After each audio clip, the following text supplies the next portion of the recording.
Este es un video que había subido el año pasado en mi antiguo canal y era la primera parte de dos de un versus donde comparaba Dragon Ball Super con Dragon Ball GT y decía cuál me parecía mejor o peor. Ese video duraba 50 minutos y en él toqué las historias, tramas, villanos, personajes principales y todo el resto lo iba a tratar en esa segunda parte que nunca llegó a subirse. En esta ocasión traigo una remasterización de esa primera parte y el versus ya no va a estar dividido solamente en dos partes, sino en unas 5 más o menos. En esta primera parte me voy a centrar en lo que es la historia, trama y villanos de cada saga, además de corregir errores que cometí. No se olviden que para este video voy a tomar en cuenta el anime de Dragon Ball Super y que todo está basado en mi opinión. No quiero convencer a nadie, solamente quiero expresar lo que pienso de estas series.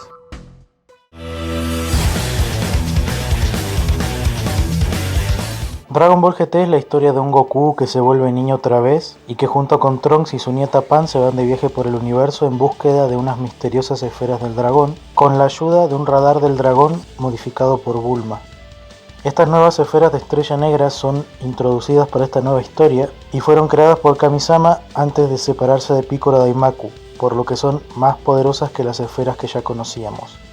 Estas esferas y su dragón poseen mucho más poder que las otras, al punto de que este Shenlong es capaz de matar o afectar a gente como Goku, marcando así una gran diferencia con el Shenlong normal, que no podía afectar de esa manera a alguien que fuese más fuerte que su creador. Luego de cumplido el deseo, las esferas definitivas se dispersan por el universo y deben reunirse en el plazo de un año para evitar la destrucción del planeta donde se usaron. En su momento dije que estas esferas debieron quedar convertidas en piedra desde que Piccolo se volvió a fusionar con Kamisama, ya que eso es lo que pasó con las esferas del dragón que ya conocíamos, y porque Dende solo había reactivado las originales. Pero claro, en teoría se reactivaron porque Piccolo y Kamisama se unieron nuevamente, por lo que revivieron, entre comillas, al Kamisama original. Claro que también se puede debatir el hecho de que Piccolo no es Piccolo Daimaku y que por más que sea su reencarnación, también es un hijo más que no es exactamente como su padre, ya que dudo mucho que Piccolo Daimaku hubiera podido tener el cambio que tuvo su hijo. Cuando Piccolo vuelve a fusionarse con Kamisama, ya para estas alturas de la serie, tampoco tenía esa maldad que tuvo alguna vez, por lo que en teoría no podría ser exactamente el Kamisama anterior. En GT fue erróneo meter por el universo a personajes más poderosos que Freezer y Cole, ya que se suponía que eran los mortales más fuertes y al hacer eso estaban retrocontinuando lo ya escrito. Pero esto envolvería solamente a Lessig y a Mochi, y no a Rildo, que es una máquina con fecha de creación desconocida. De resto, se intenta apelar a la nostalgia con la anteúltima saga, y con la última se trae de regreso a las esferas de la Tierra como el enfoque central de la historia y el original. La verdad es que la historia no es mala, todas son buenas ideas pero con una mala ejecución en su mayoría.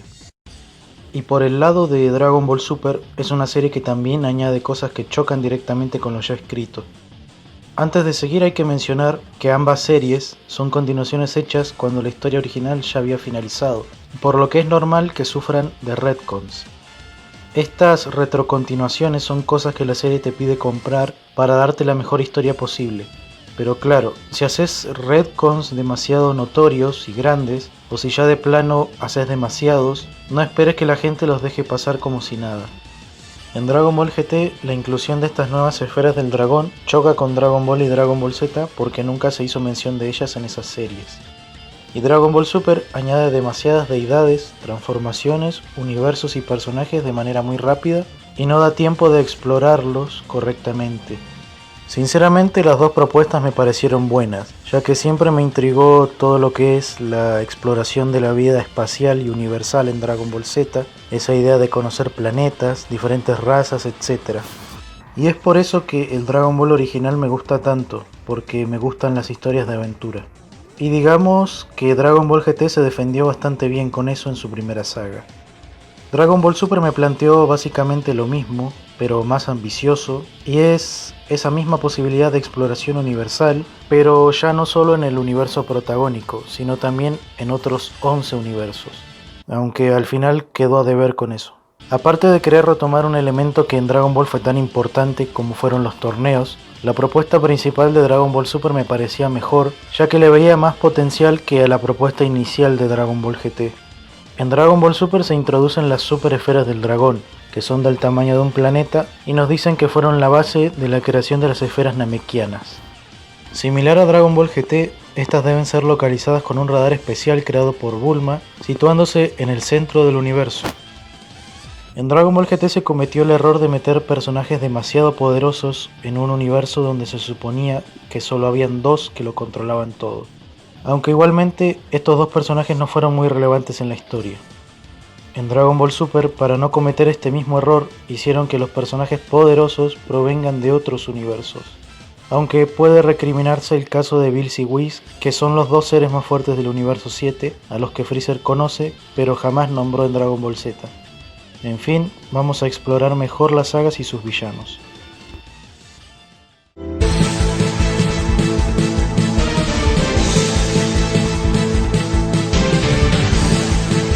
Lo primero de Dragon Ball GT es la saga del Gran Viaje Espacial, la cual era una saga que tenía la intención de retomar los inicios de Dragon Ball, la verdadera esencia de Dragon Ball, es decir, la aventura, el misterio y la comedia. Elementos que se perdieron casi por completo cuando comenzó el arco de Dragon Ball Z. La serie de hecho comienza más que bien con Pilaf y su banda reapareciendo luego de desaparecer por completo en Dragon Ball Z. Y este detalle de que el primer villano de Dragon Ball sea quien dé inicio a lo que sería el final de la historia es una idea más que excelente. Sin embargo, no basta con tener buenas ideas si la manera de ejecutarlas no ayuda. La idea de viajar por el universo era una gran idea para comenzar, ya que ofrecía miles de cosas por explorar, pero no supieron aprovecharlo. Algunos episodios estaban bien, a lo mejor te reías, pero varios de ellos aburrían intentando referenciar el pasado y sin lograr el efecto esperado. Y no se sentía tampoco ese humor sin vergüenza de Toriyama visto en el primer Dragon Ball, salvo por algunos momentos. En su lugar tuvimos un humor bastante bobo y soso. Evidentemente, Toei Animation no supo replicar el humor de Toriyama. Así también, habían personajes que tenían tanta cámara y eran tan aburridos que no veías el momento para que se fueran de una vez. Yo estoy a favor de darle protagonismo a personajes secundarios, pero cuando se excede con eso y encima se hace mal, el personaje puede llegar a ser odioso. En esta saga es donde se ven tipos como Lessig, Mochi y el General Rildo, y lo que tienen en común es que los tres pudieron medirse con la forma base de Goku. Según Goku, Rildo supera a Majin Buu. No importa la versión, porque eso ya da a entender que Goku base de GT es igual o más fuerte que Goku en Super Saiyajin 3 del arco de Majin Buu, ya que se pudo medir con Rildo. Sí, es una exageración ridícula que contradice el tema de los límites, pero así lo escribió Toei. Retomando el tema, mi queja es que si estos dos tipos pudieron darle problemas a este Goku, me cuesta entender la manera de morir tan ridícula que les dieron. Hablamos de dos tipos que podrían hacerle frente al Super Saiyajin 3 e incluso ganarle, y Toei Animation nos quiere hacer creer que a uno de ellos lo va a matar Trunks con un ataque pedorro, o sea Trunks que ni siquiera está cerca del nivel de Goku en la saga de Buu. O eliminar a Rildo con un Kamehameha combinado hecho a las apuradas cuando Goku en Super Saiyajin ya tenía problemas con él. Me cuesta entender que con un ataque a la rápida lo mataron tan fácil, pero posiblemente se deba a que en ese momento estaba bajo el control de Baby. Se desaprovechó totalmente a Lessig y a Rildo. Lessig mereció aparecer una vez más porque era un personaje bastante misterioso que reconoció a Goku como un Saiyajin, lo cual hace preguntarse hasta qué punto eran reconocidos los Saiyajin en el universo. Y eso es algo que se podría haber resuelto si Lessig volvía a aparecer, pero nunca más se lo volvió a ver. De alguna manera, la supuesta poca aceptación del público influyó en la producción y rating de la serie. Algunos defienden el tema del rating de Dragon Ball GT diciendo que era mejor que el de Dragon Ball Super y que no la pudieron cancelar por eso.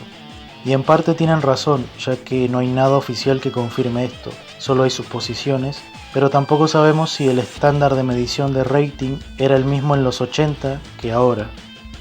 Sea como sea, algo influyó para que la serie sea tan corta, porque era obvio que si le iba bien, Toei Animation la iba a alargar a cientos de capítulos. Pero este es un tema que lo vamos a hablar mejor otro día. Tristemente, esta primera saga quedó como un conjunto de muy buenas ideas mal ejecutadas.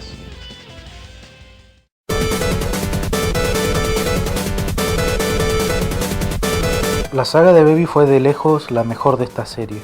Toei Animation hizo un muy buen trabajo a la hora de llevar la trama y de construir a Baby como villano, el cual es uno de los mejores de la franquicia, pese a que la idea del sulfuro vengativo es algo que ya se había visto. El gran punto en contra de este arco es que los personajes secundarios no destacan mucho, ya que acá son más un relleno de soporte para que el villano y el protagonista lleguen a su máximo poder. Y aún así, fue lo más destacable que hicieron durante toda esta serie. Aunque me parece contradictorio que Baby odie a los Saiyajin pero acepte usar el cuerpo de uno de ellos, es de los pocos villanos de la serie que logra su cometido. Es una saga que se centra y explora muy bien lo que fue el pasado de los Saiyajin y su rivalidad con los Sulfuru.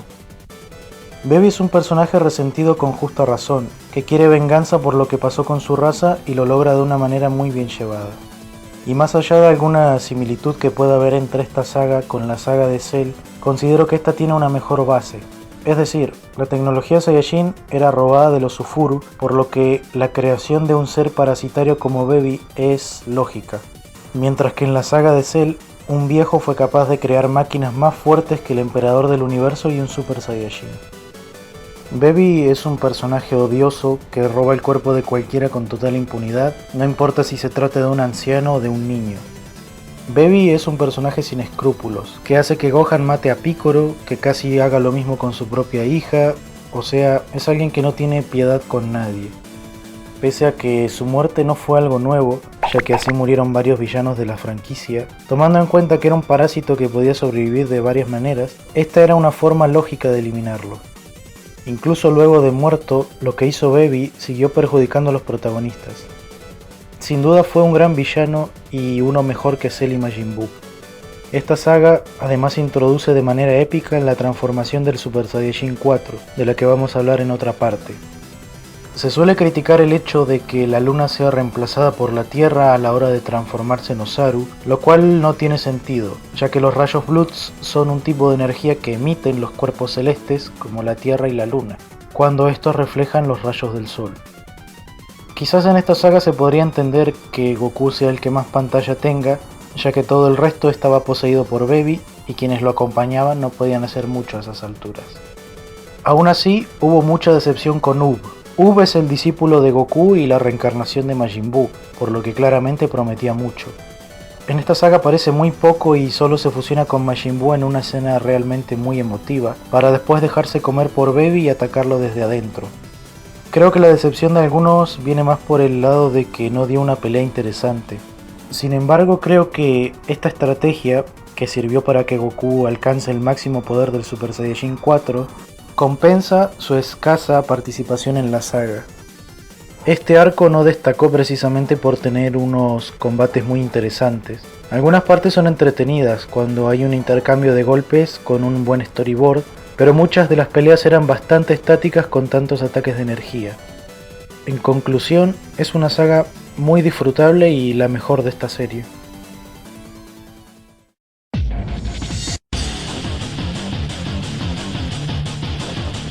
La saga de Super 17 tiene incoherencias y huecos argumentales por todos lados. Es un arco que se siente incluso como un relleno antes del último. El Super Androide 17 es un villano unidimensional, sin ningún tipo de motivación interesante más que matar a Goku. Vale que la personalidad dominante es la del 17 del infierno, pero esto trae consigo la pregunta de cómo hicieron Hero y Mew para crear un androide en el infierno sin disponer de tecnología y materiales necesarios.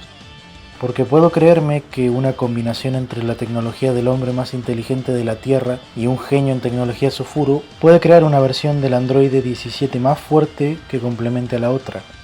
Pero el hecho de que no se diga nunca el cómo ni de dónde sacaron los materiales para hacerlo es el gran hueco que tiene esta saga. Y cuando el villano principal es quien tiene el hueco o error argumental más grande en su creación, cuesta considerar buena a una saga que haya nacido de eso. Tampoco se explica qué hacen Hero y Mew libres por el infierno, cuando se supone que, según los rellenos de Dragon Ball Z, elementos que Dragon Ball GT toma en cuenta, los condenados del infierno permanecen encerrados, aunque parece que tienen algo así como recreos.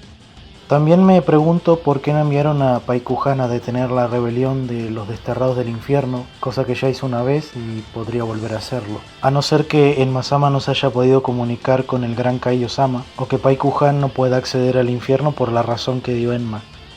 En el infierno del anime, los condenados permanecen encerrados y por lo visto conservan sus cuerpos, lo cual contradice lo dicho por Picoro en la saga de Buu, sobre que la gente mala pierde su cuerpo. Esta es una saga que tira fuerte por la nostalgia, trayendo de vuelta a villanos del pasado, que también es una idea que se usó antes, pero que acá se trató un poco mejor, salvo por algunos errores como traer de vuelta robots, los cuales solo son máquinas y no tendrían por qué haber revivido. Freezer y Cell son ridiculizados a más no poder en esta saga. Se quieren vengar de Goku y la manera en cómo lo derrotan es una payasada. Entre los dos lo inmovilizan y lo mandan con una vieja que lo tortura hasta congelarlo. Esa era la gran técnica que inventaron. Podrán decir que no importa el método si dio resultado, y ese es el punto, no dio resultado y no quitó el hecho de lo ridícula que fue toda esta pelea sin sentido. Aparte de que al final les sale el tiro por la culata y son ellos los que quedan congelados.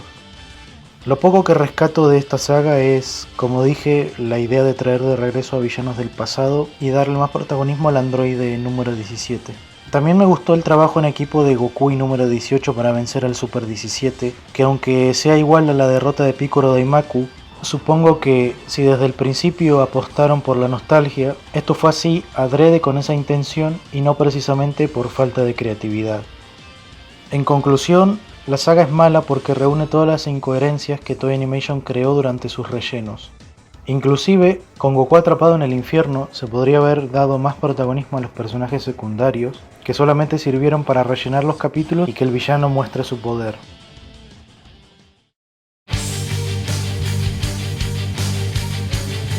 La saga de los dragones oscuros es regular, pero mejor que la anterior. Y lo bueno que tuvo fue poner a las esferas del dragón como el enfoque principal y final de la historia. La idea de que las esferas retengan energía negativa luego de usarlas tanto a lo largo de la historia es muy buena y se complementa con lo que dijo el viejo Kaioshin en la saga de Buu, de que por su bondad solo los namekianos fueron concebidos para usarlos en caso de emergencia y que si alguien más lo hacía alteraría el orden natural de las cosas. Creo que lo que más me cuesta comprender es cómo los dragones que emergieron de estas esferas son tan poderosos, sobre todo los últimos tres, siendo que Shenlong era incluso más débil que el mismo Picoro Daimaku, por lo que por mucha energía negativa que hayan juntado, creo que es muy exagerado el nivel de poder que tienen estos tipos. Pese a que la idea inicial para esta saga es buena, la saga como tal pudo haber sido mucho mejor y dar un mejor cierre. La situación ameritaba para aprovechar a casi todo el elenco, ya que la amenaza no era solo una, sino 7, lo cual daba para formar equipos y detener la amenaza más rápido. Pero en lugar de esa idea, optaron para que solamente Goku, Pan y Giru se ocupen de todo. Lo único importante que va a hacer el resto de personajes es darle energía a Goku y servir de prueba para Omega Shenlong. La fusión de Gotenks brilló por su ausencia en todo Dragon Ball GT y fue una de las deudas más grandes que dejó esta saga. El excesivo protagonismo de Goku en esta saga es lo peor de la saga.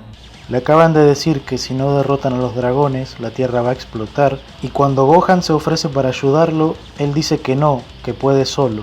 Ya no es solo la irresponsabilidad de Goku, sino de todos por no preocuparse seriamente por el problema. No entiendo esta decisión de Toei Animation de querer hacer que Goku haga todo y dejar a todo el resto de lado. No entiendo cómo no se les ocurrió que podía ir cada uno a enfrentar a un dragón diferente y así ahorrarse más problemas. No tiene sentido esta actitud de los personajes de dejar que Goku simplemente haga todo y ellos estar en su casa. De Goku podría entenderse que sea un irresponsable, pero para el resto no hay excusa. Los únicos que parecen tener dos dedos de frente para entender lo peligroso del asunto e ir a ayudar desde el inicio fueron Gohan y Vegeta. Y menos mal que al final se acordaron de Vegeta, haciendo que alcance a Goku con el Super Saiyajin 4, pese a que a esas alturas ya no servía de mucho. Y Omega Shenlong como villano es vacío y poco interesante, con un objetivo muy poco creativo. Sin embargo, tuvo un par de buenos diálogos, como cuando le dice a Goku que no tiene derecho a recriminarle nada, ya que él y sus hermanos existen por culpa de la sobreexplotación que sufrieron las esferas del dragón a manos de Goku y sus amigos. Esta saga solamente se me hizo entretenida en el clímax final, con los 3 últimos dragones, porque todo lo anterior es bastante aburrido y olvidable. El dragón de 4 estrellas fue de hecho mi personaje favorito de Dragon Ball GT y me alegra que hayan hecho que el dragón con el número de esfera más significativo para Goku tenga ese vínculo tan especial con él. Desde no causarle daños a su nieta, como salvarle la vida varias veces y no dudar en sacrificarse para ayudarlo. Así como la idea de Goku de comerse la esfera para purificarla, son varios aciertos de esta saga. Sin duda, un personaje noble y de lo mejor de esta serie. Por lo demás, es una saga regular donde ni los momentos de fanservice la salvaron, además de que parece que los personajes se olvidan de cosas básicas, como el tiempo que tiene que pasar para volver a intentar fusionarse, o la forma ya gastadísima de vencer al villano. Creo que la gente infla demasiado esta saga por encima de la de Baby cuando realmente es muy inferior, y creo que lo hacen solamente por el final que tuvo, recordando toda la serie desde el principio. La idea de este arco como el final definitivo me parece estupenda. Tristemente, y como varias sagas de Dragon Ball GT, la ejecución no fue tan buena como las ideas.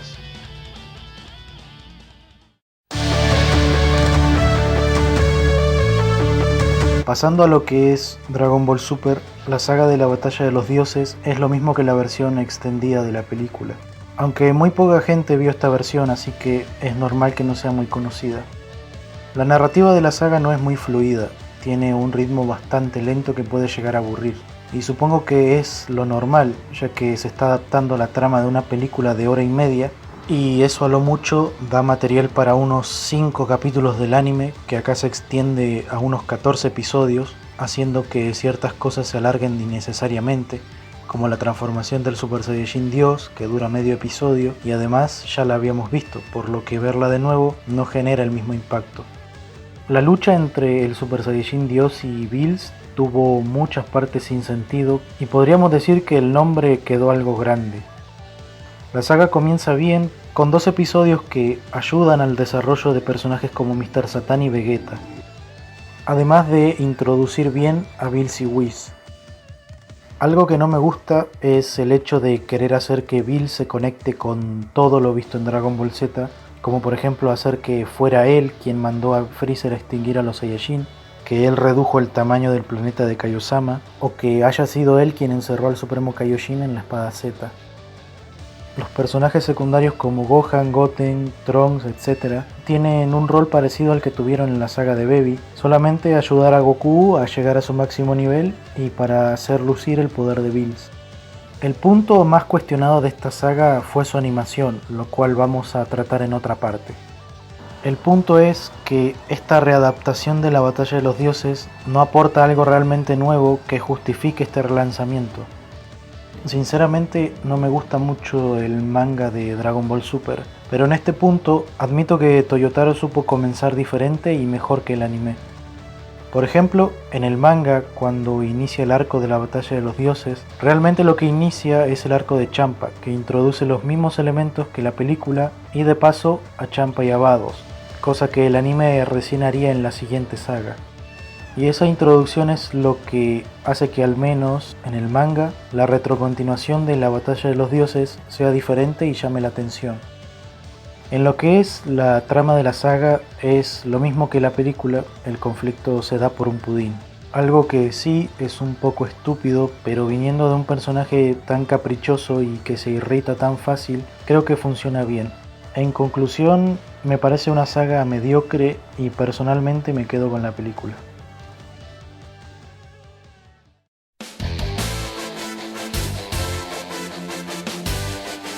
La saga de Golden Freezer, a pesar de ser considerada por muchos como la peor de la franquicia, algo con lo que estoy de acuerdo, sí que es verdad que también tuvo cosas buenas, aunque tristemente las cosas malas fueron la mayoría y es lo que hace que esta saga sea la más incoherente de todo Dragon Ball. Aunque no lo parezca, la saga comienza muy bien al añadir elementos que tapan algunos huecos argumentales que dejó la versión cinematográfica, como es el entrenamiento para lograr el Super Saiyajin Blue. Primero vamos a empezar con los puntos malos. La primera incoherencia es Freezer en el infierno. Nuevamente aplica lo que dijo Piccolo en su día.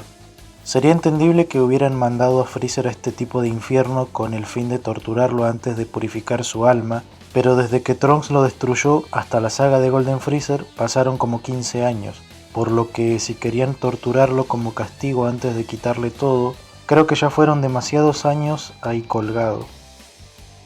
Por otra parte, el que sus soldados quieran revivirlo es algo que no le veo sentido.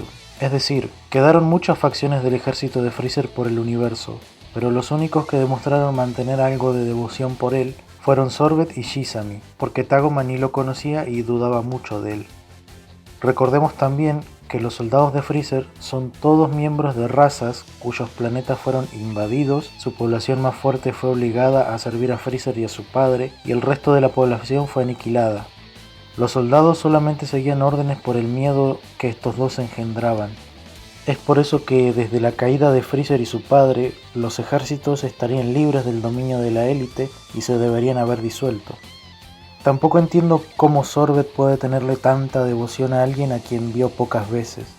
Y es que ni siquiera Zarbon o Dodoria, que estuvieron a su lado desde que asumió, tuvieron ese tipo de devoción hacia él. De hecho, no dudaron en traicionarlo para salvarse. Tampoco entiendo por qué los miles de soldados que quedaron del ejército aceptaron seguir a Sorbet, que es alguien débil y que ni siquiera pelea, y que por más que estuviera acompañado de Tagoma y Shizami, serían miles de soldados contra 3 personas. Otro detalle es lo que dice Shenlong. Dice que no puede revivirlo porque fue hecho pedazos, cuando realmente fue pulverizado y aún así lo revive en pedazos. Tampoco tiene sentido que cuando se recupera aparezca en su primera forma y hasta con una armadura, cuando debió haber salido en su forma original. La introducción de Hako también es muy forzada porque es un personaje que en su momento, si no leíste su manga, no sabes de dónde salió y por qué la familia de Bulma lo conoce. Lo metieron forzosamente para conectar con lo que Toriyama hizo entre la batalla de los dioses y la resurrección de Freezer, y aún así su único aporte es avisar de la venida de Freezer. Después tenemos el power up exageradísimo de Tagoma, solamente hecho para alargar más la saga e incluso metiendo a Ginyu entre medio. Este power up no tiene sentido, no se explica nada y solo se pueden sacar conjeturas. Realmente no entiendo la necesidad de Toei por alargar tanto estas boludeces para después acortar lo más importante, la pelea de Goku contra Freezer. Acá se nos introduce la transformación más recurrente por el resto de la serie, el Super Saiyajin Blue. Mi opinión sobre esta transformación la voy a decir en otra parte. Acá solamente voy a decir que me parece innecesario meter otra transformación tan rápido, y es que apenas conocemos al Super Saiyajin Dios y ya están metiendo otra transformación. Tenemos 2 transformaciones en menos de 30 episodios. Yo al Super Saiyajin Blue lo hubiera puesto en otra saga y hubiera explorado mejor el Super Saiyajin Dios. Sobre Freezer, su incremento abismal de poder no me parece incoherente, pero forzado sí. Porque dejando de lado que sea considerado un prodigio, el entrenamiento aparentemente se llevó a cabo en un planeta normal y con un sparring que no es ni la mitad de fuerte de lo que era él. Si se hubiera dicho que en ese planeta la gravedad era de tanto, que tenía un clima extremo y tal, se podría comprender el incremento de ciertos aspectos, pero no tenemos nada de eso. Además hablamos de 4 meses, porque si hubieran sido años sería más comprensible. Antes lo comparaba con el incremento exagerado de Gohan en la saga de Majin Buu con su estado definitivo, porque sí, es muy conveniente que Gohan se volviera más fuerte que el Super Saiyajin 3 de su padre y una fusión, pero al menos con Gohan, desde niño sabemos que tiene un enorme poder escondido. Fuera de eso, cuando la pelea empieza, pasa lo mismo que en Namek, Freezer empieza a perder energía y se debilita. Por su parte, Vegeta logró el Super Saiyajin Blue sin mostrarse o siquiera mencionarse si pasó por las otras 2 formas anteriores. Me disgusta que se pueda lograr el Super Saiyajin Dios de manera individual, ya que eso quita el peso que pudo tener la dificultad de lograrla en su momento. Creo que hubiera sido más lógico si se decía que todos los que participaron en el ritual del Super Saiyajin Dios de Goku absorbieron un poco de ese poder divino y por eso Vegeta lo pudo conseguir más tarde con entrenamiento. Porque si no, sigo pensando que a Vegeta le dieron el Super Saiyajin Blue solamente para no dejarlo tan atrás de Goku. Pero bueno, pasó igual con la leyenda del Super Saiyajin, al final después cualquiera la podía lograr, así que a estas alturas las quejas dan igual. Yendo al final de la saga, cuando Freezer destruye la Tierra, parece que la única que siente dolor de verdad por perderlo todo es Bulma, porque el resto no hace nada. Con la Tierra destruida, Freezer vivo y con estos pocos sobrevivientes, se pudieron hacer 1000 cosas mejores. Era, creo yo, el mejor giro que se le podía dar a algo que era predecible desde que empezó. De ahí pudo salir una mejor historia a futuro, pero optaron por la idea más fácil, que es hacer que nada de esto tenga impacto, porque Whis retrocede el tiempo y Goku elimina a Freezer corrigiendo su error. Algo que me molestó bastante, tanto en la película como en la saga, es que Bills y Whis arruinan toda tensión posible.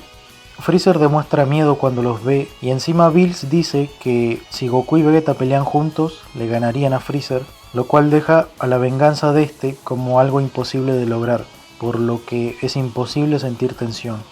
Además de que durante la pelea Goku y Vegeta empiezan a pelearse entre ellos y hacen ver a Freezer como un simple entrenamiento. Y al final de la saga, Goku y Vegeta demuestran que no aprendieron la lección porque siguen pensando que en situaciones así no van a unir fuerzas. Menos mal que más adelante demostraron todo lo contrario. Ahora por el lado bueno, me gustó que se explorase la debilidad de Goku y Vegeta, siendo la excesiva confianza y la rápida alteración respectivamente. Esta debilidad de Goku no es algo nuevo, y de hecho, si vamos a criticar que es algo que debió aprender desde la saga de Cell, cuando por confiarse de más expuso a su hijo, también quejémonos de que debió aprenderlo desde Dragon Ball, cuando por confiarse de más casi muere a manos de Piccolo. Realmente en esta saga se podría decir que los verdaderos enemigos de Goku y Vegeta son ellos mismos. También agradezco el redimir a Freezer en cuanto al tema del poder, dado que Toei Animation le quitó bastante dignidad con tantas estupideces para las que lo usaron y ridiculizaron. Aunque en esta saga también Freezer perdió bastante de su personalidad característica, ya que ahora se siente más impulsivo y más llorón. Se agradece mucho también el hecho de traer de regreso a los guerreros Z, aunque me molesta un poco el modo tan fácil con el que se sacan de encima a Yamcha y a Chaos como si fueran débiles, cuando son más fuertes que el maestro Roshi. Al menos Goten y Trunks aparecieron a diferencia de la película, pero sigo sin entender cómo Goten se separó tan rápido. Sobre Gohan no voy a hablar mucho, ya que lo dejamos para otra parte, pero acá sí quiero mencionar que se exageró demasiado con su disminución de poder en tan poco tiempo, que incluso fue un lapso de tiempo menor entre la saga de Cell y Majin Buu. Los nuevos trajes me gustaron mucho y creo que Goku y Vegeta debieron usarlos hasta el final de la serie, porque los mismos trajes de siempre no dan un aire fresco, además de que dejarles estos trajes demostraba que seguían siendo alumnos. Y poco más que decir, ni siquiera el regreso del mejor villano es capaz de sobrellevar un arco lleno de incoherencias. Para ir cerrando el tema, la saga, a pesar de todas sus incoherencias del principio, empieza bien, interesa al ser un poco diferente a la película, pero en el segundo acto se lleva de una manera apresuradísima, los combates tienen una animación robótica y horrible, donde inclusive las escenas estáticas tenían un arte que dejaba mucho que desear. Pero hablaremos más a fondo de eso en próximas partes. Resumido, una saga pésima y realmente prefiero la versión de cine por la calidad de animación y el arte, aunque narrativamente la serie es un poquito mejor.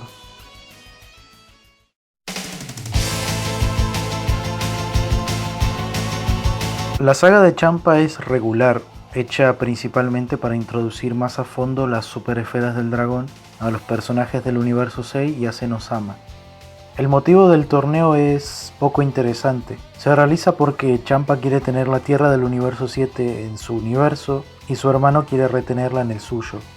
Y este dilema es porque en la tierra del universo 7 hay buena comida y en la tierra del universo 6 no hay vida. Si lo pensamos bien, no afectaría en nada que la tierra esté en un universo o en otro, ya que Champa y Bills tienen una personalidad similar y daría igual tener a uno o a otro. A los únicos a quienes afectaría directamente es a ellos mismos, porque no podrían comer lo que quieran. Incluso Goku hizo referencia a esto. Pero bueno, el torneo empieza y aunque los nuevos personajes no tienen una trabajada historia detrás o el diseño no era lo que muchos esperaban, para mi gusto el torneo estuvo bastante bien. Primero porque hace mucho que no veíamos un torneo de artes marciales, que fue un elemento esencial para Dragon Ball. Y algo que hizo especial este torneo es que te dejan en claro que no todo va a depender del poder, sino de las habilidades de cada participante. Bótamo con su elasticidad y resistencia anula la lucha cuerpo a cuerpo de Goku, Frost era interesante como una versión buena de Freezer y siento que lo arruinaron haciendo lo que sea igual y peor, pese a que sus trucos funcionaron. Vegeta con su resistencia y trampa logra complicar a Vegeta y Kiabe resulta interesante desde que introduce a los Saiyajin del universo 6, que son totalmente diferentes a los del universo 7.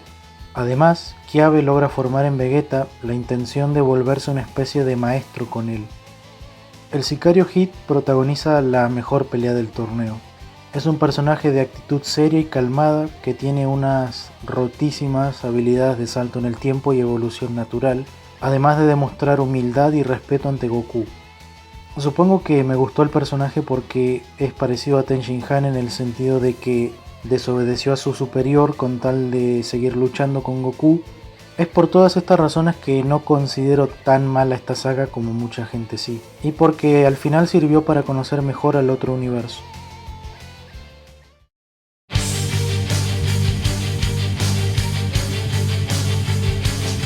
La saga de Black es la que más divide al fandom y la que más debate genera.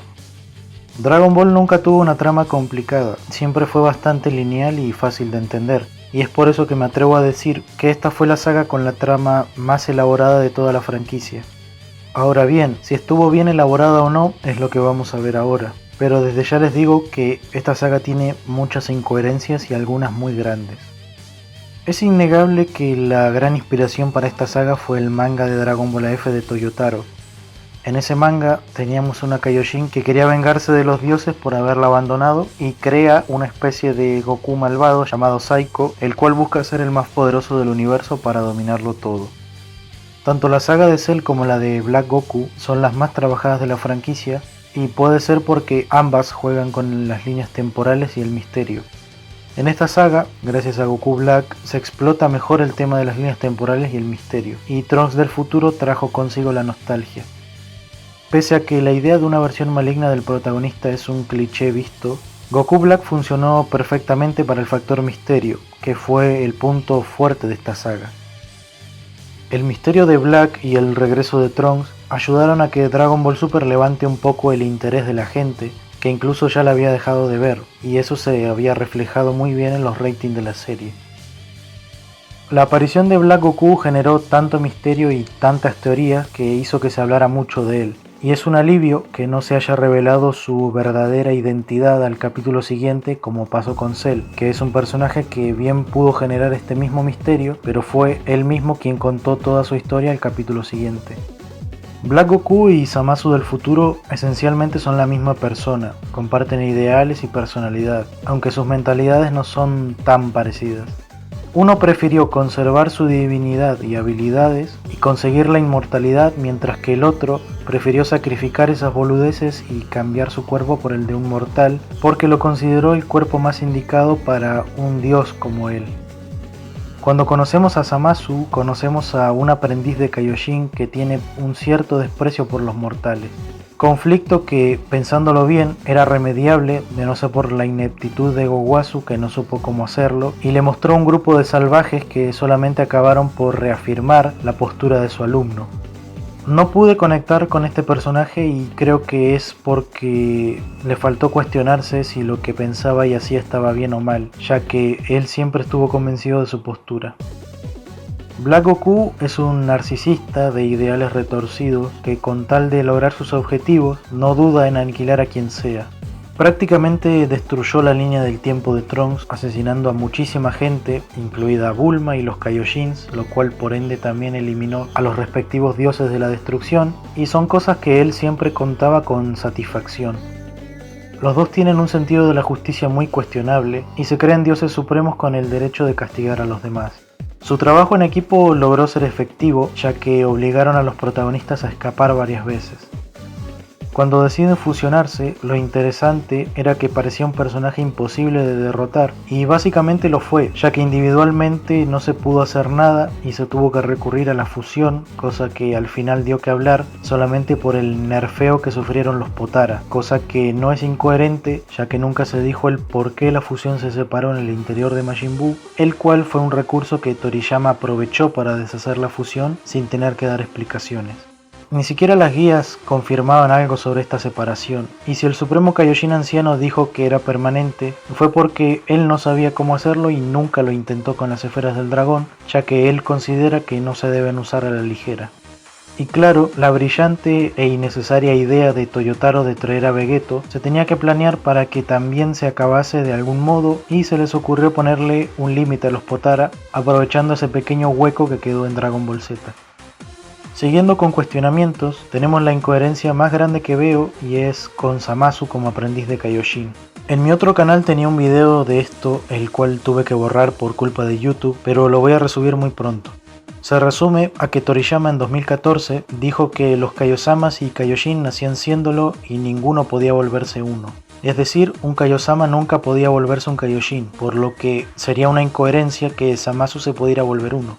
En 2009, Toriyama explicó que los Kaiosamas y Kaioshin nacían de frutos de un árbol y que cuando uno de ellos nacía con maldad, era inmediatamente desterrado al reino Makai, por lo que Zamasu debió haber sido desterrado apenas nació.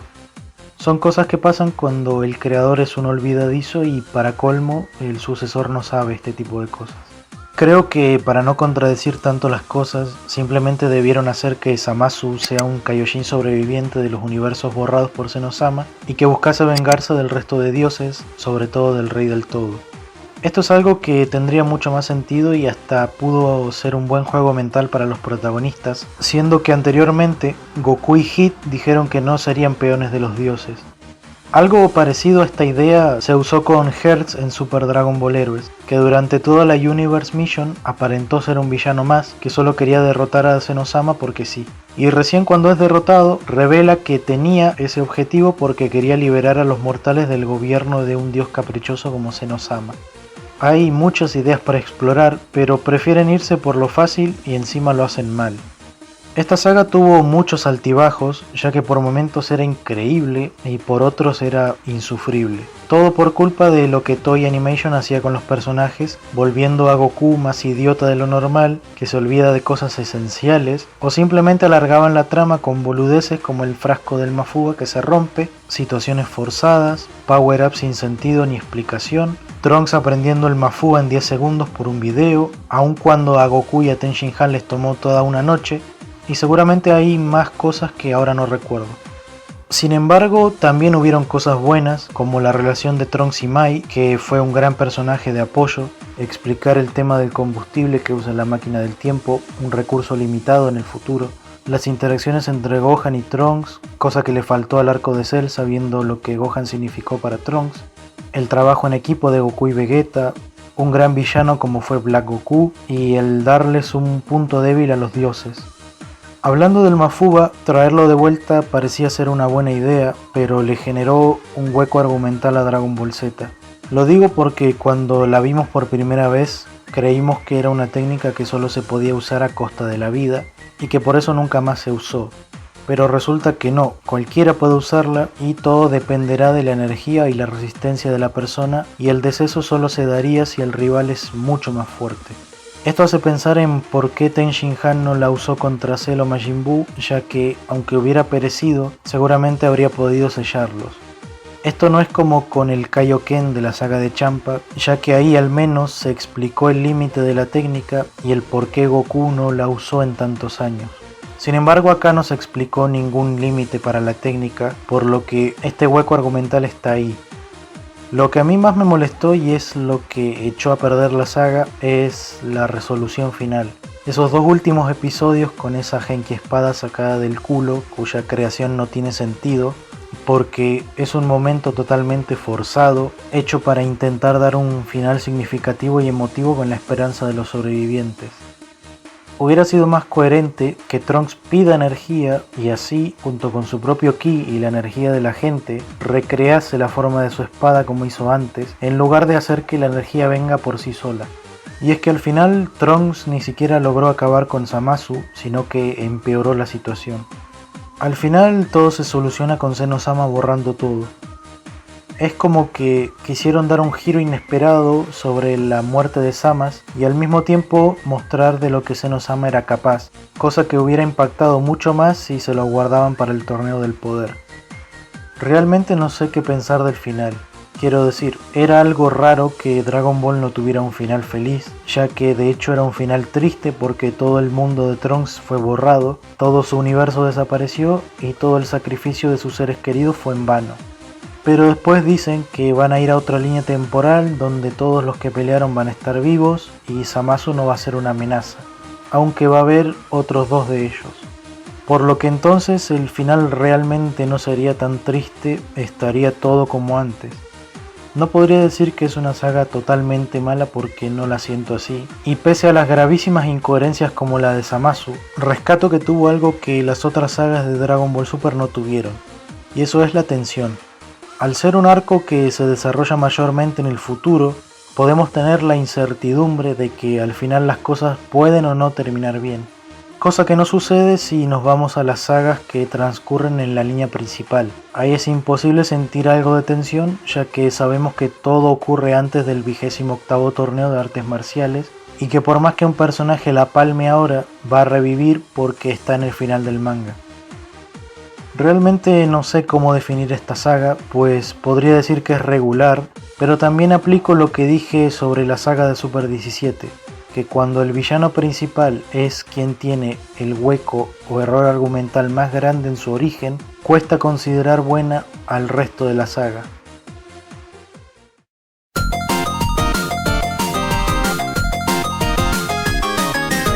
El Torneo del Poder es, en mi opinión, la mejor saga de Dragon Ball Super hasta ahora, pese a que tampoco esté libre de cagadas y esté claramente inspirada en Dragon Ball Multiverse.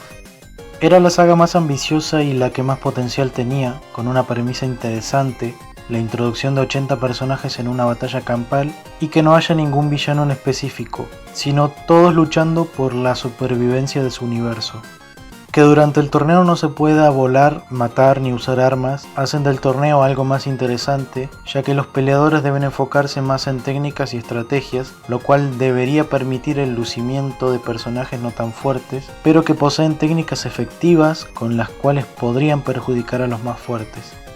Desafortunadamente no hubo mucha estrategia que digamos y las peleas terminaron siendo como las de cualquier otra saga. Y la mayoría de personajes no eran una amenaza ni tampoco tenían habilidades destacables, por lo que se limitaban a ser eliminados muy rápido.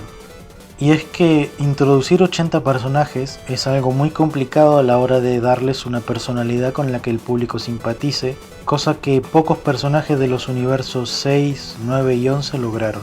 Y eso se debe a que anteriormente habían tenido capítulos dedicados a algunos de sus personajes, lo cual permitió conocerlos mejor.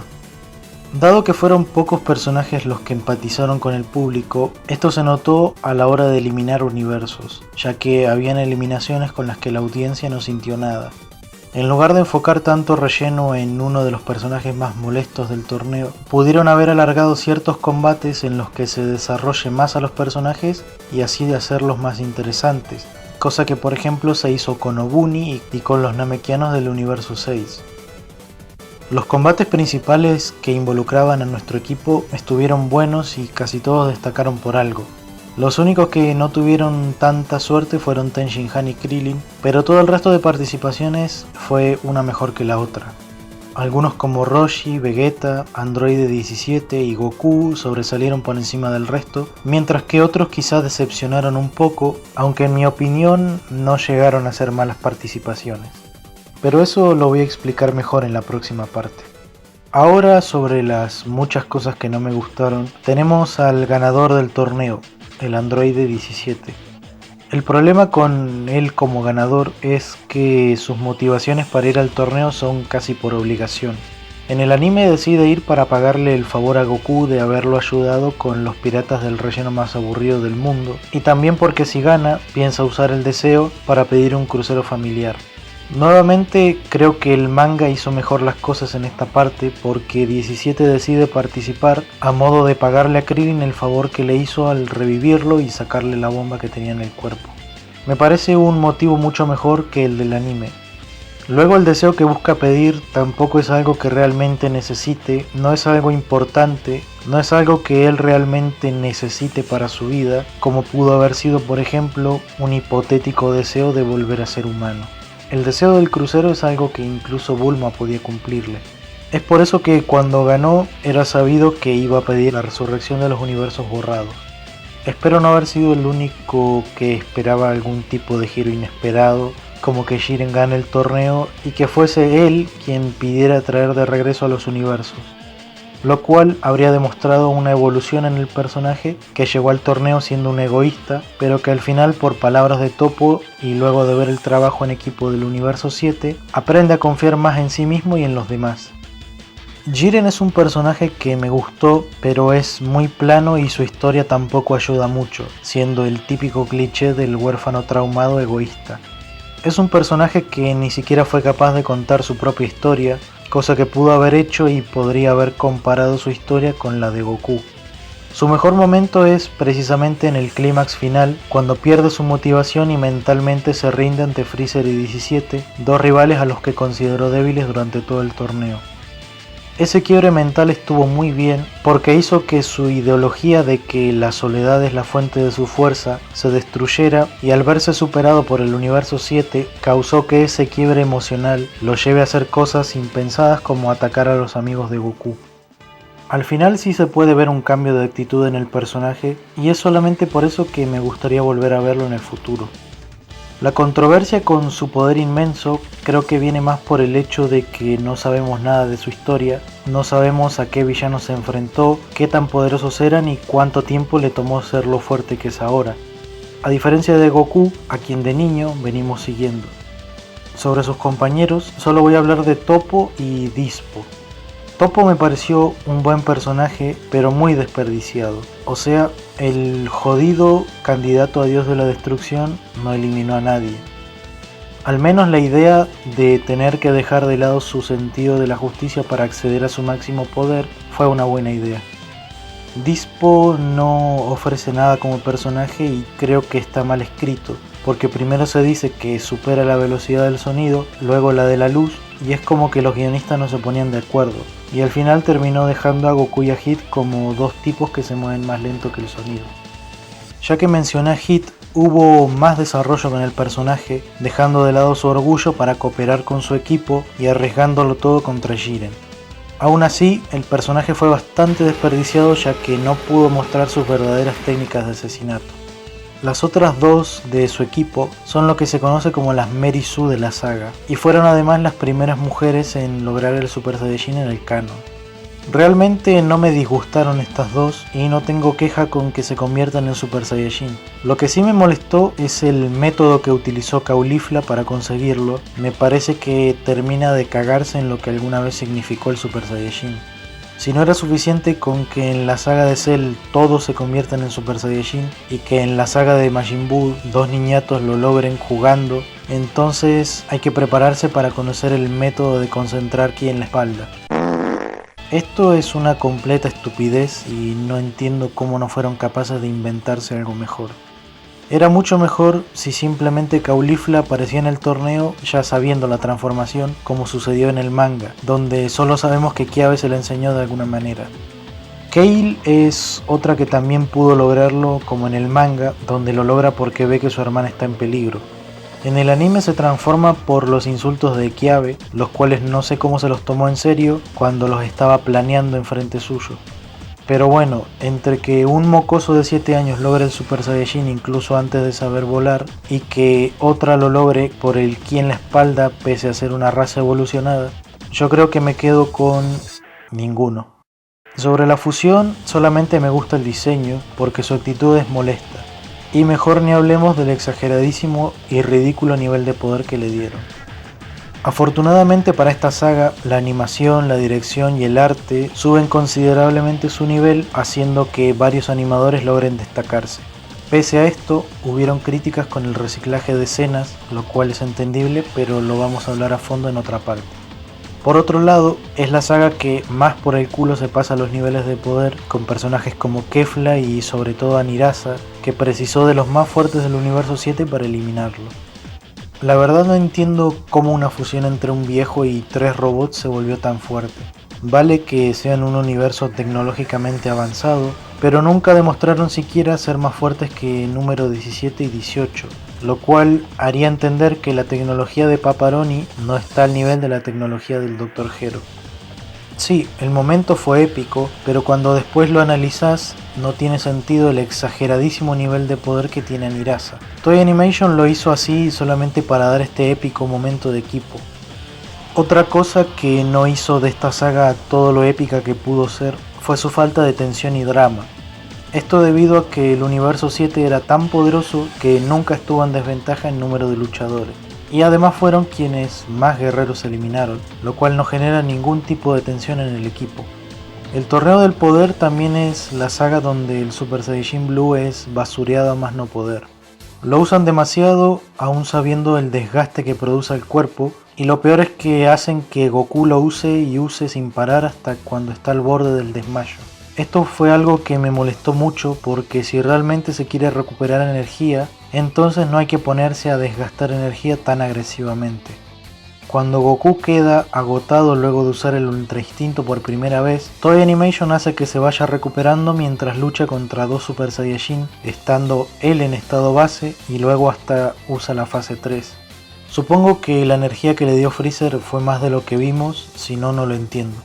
Aunque lo peor es cuando aparece Kefla y Goku usa el Super Saiyajin Dios estando débil y es prácticamente pisoteado.